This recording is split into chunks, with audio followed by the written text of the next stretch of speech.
আসসালামু আলাইকুম, স্বাগতম বিবিসি সংবাদে। আমি মোহাম্মদ রাকিব। আজকের সব আন্তর্জাতিক খবর নিয়ে হাজির হয়েছি। শুরুতেই জানিয়ে দিব সংবাদ শিরোনাম, তারপর বিস্তারিত। ইসরায়েলের F-35 ও ইরানের S-400 এর লড়াই আধুনিক প্রযুক্তির লড়াই। ইরানে সামরিক বিমান বিধ্বস্ত হয়ে পাইলট নিহত। ভূখণ্ড প্রশ্নে টানাপড়ন কাটেনি, রাশিয়া ইউক্রেন শান্তি আলোচনা কাল। যুদ্ধে গিয়ে পুরুষশূন্য রাশিয়ার গ্রাম। ভেনেজুয়েলায় ক্ষমা আইন পাশ, মুক্তি পাবেন শত বন্দী। আসসালামু আলাইকুম, স্বাগতম জানাচ্ছি বিবিসি সংবাদে। আমি মোহাম্মদ রাকিব। এতক্ষণ শুনছিলেন সংবাদ শিরোনাম, এবার বিস্তারিত পর।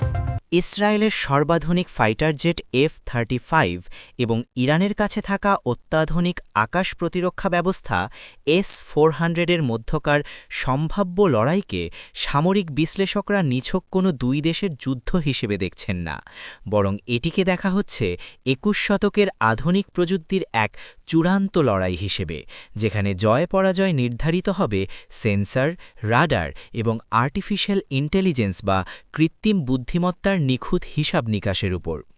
4.5 বা 5th জেনারেশন ফাইটার জেটগুলোর মধ্যে লকহিড মার্টিনের তৈরি F-35 লাইটনিং II বর্তমানে বিশ্বের অন্যতম সেরা স্টেলথ এয়ারক্রাফট বা রাডার ফাঁকি দিতে সক্ষম যুদ্ধবিমান হিসেবে পরিচিত, যার মূল শক্তি শুধু এর গতি বা অস্ত্র বহন করার ক্ষমতা নয়, বরং এর ইলেকট্রনিক ওয়ারফেয়ার সিস্টেম, নেটওয়ার্কিং সক্ষমতা এবং অ্যাডভান্সড সেন্সর ফিউশন, যা শত্রুর আকাশসীমায় ঢুকে নীরবে লক্ষ্যবস্তুতে আঘাত হানতে পারে।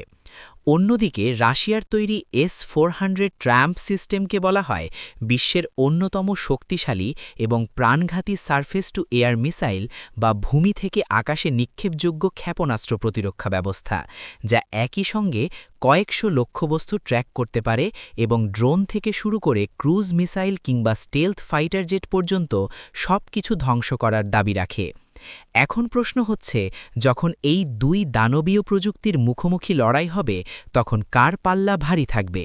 একদিকে F-35 এর পাইলট চেষ্টা করবেন তার বিমানের রাডার ক্রস সেকশন বা RCS লুকিয়ে S-400 এর রাডারের চোখ ফাঁকি দিতে, এবং অন্যদিকে S-400 এর মাল্টিব্যান্ড রাডারগুলো চেষ্টা করবে আকাশে লুকিয়ে থাকা সেই অদৃশ্য শত্রুকে খুঁজে বের করে ইন্টারসেপ্টর মিসাইল ছুঁড়তে, যা মূলত একটি বর্ষা এবং ঢালের চিরায়ত লড়াইয়ের আধুনিক ও প্রযুক্তিগত সংস্করণ।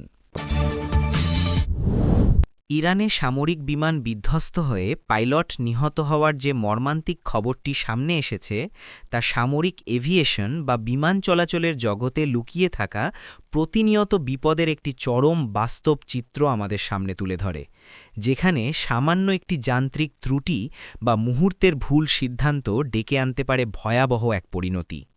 সামরিক যুদ্ধবিমান বা মিলিটারি এয়ারক্রাফটগুলো সাধারণ যাত্রীবাহী বিমানের মতো নয়। এগুলোকে ডিজাইন করা হয় চরম প্রতিকূল পরিবেশে, অত্যন্ত দ্রুত গতিতে এবং বিপজ্জনক উচ্চতায় নানা ধরনের ম্যানুভার বা কৌশলগত কসরত করার জন্য, যার ফলে এই বিমানগুলোর ইঞ্জিন, হাইড্রোলিক সিস্টেম এবং এভিয়নিক্সের উপর সবসময় প্রচণ্ড চাপ থাকে। একজন সামরিক পাইলটকে এই ধরনের বিমান ওড়ানোর যোগ্য হয়ে উঠতে বছরের পর বছর ধরে অমানবিক শারীরিক ও মানসিক প্রশিক্ষণের মধ্যে দিয়ে যেতে হয়, যেখানে তাদের অভিকর্ষজ ত্বরণ বা জি-ফোর্সের তীব্র চাপ সহ্য করা থেকে শুরু করে সেকেন্ডের ভগ্নাংশে সিদ্ধান্ত নেওয়ার ক্ষমতা অর্জন করতে হয়।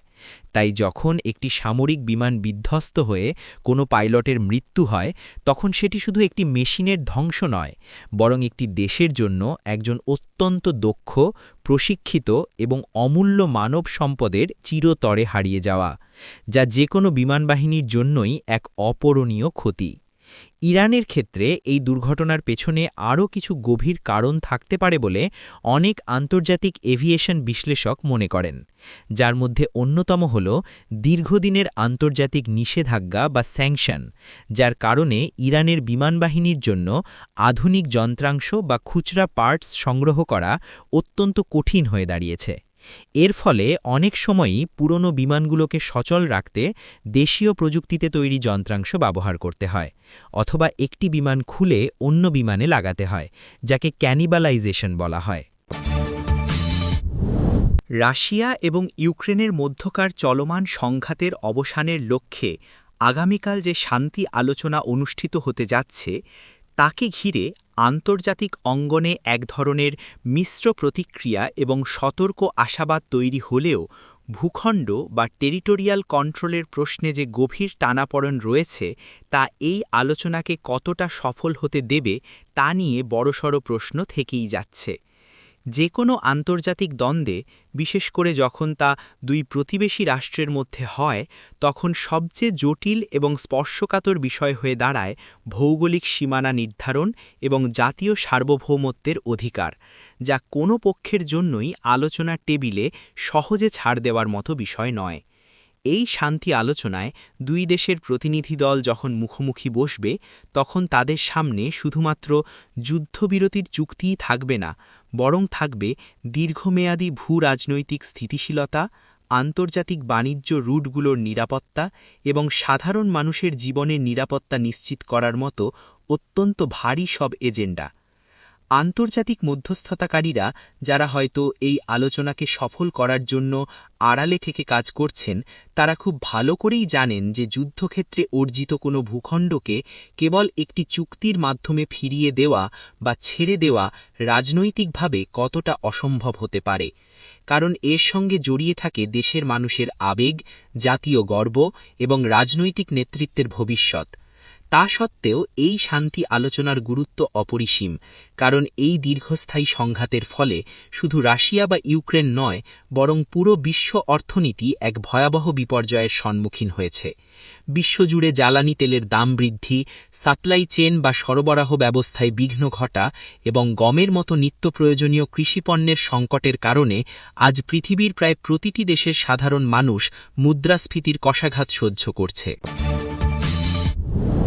রাশিয়ার একটি প্রত্যন্ত গ্রাম থেকে যুদ্ধে যাওয়ার কারণে প্রায় পুরো গ্রামটিই যেভাবে পুরুষশূন্য হয়ে পড়েছে, তা শুধু একটি খবরের শিরোনাম নয়, বরং এটি যে কোনো বৃহৎ সামরিক সংঘাতে জড়িয়ে পড়া একটি দেশের সামাজিক ও জনমিতিক বা ডেমোগ্রাফিক বিপর্যয়ের এক অত্যন্ত করুণ এবং বাস্তব প্রতিচ্ছবি। সাধারণত একটি গ্রামীণ অর্থনীতি সম্পূর্ণভাবে নির্ভর করে কৃষি, পশুপালন, স্থানীয় ক্ষুদ্র শিল্প এবং কায়িক শ্রমের ওপর, যেখানে কর্মক্ষম যুব সমাজ এবং প্রাপ্তবয়স্ক পুরুষরা সমাজের মূল চালিকা শক্তি হিসেবে কাজ করে।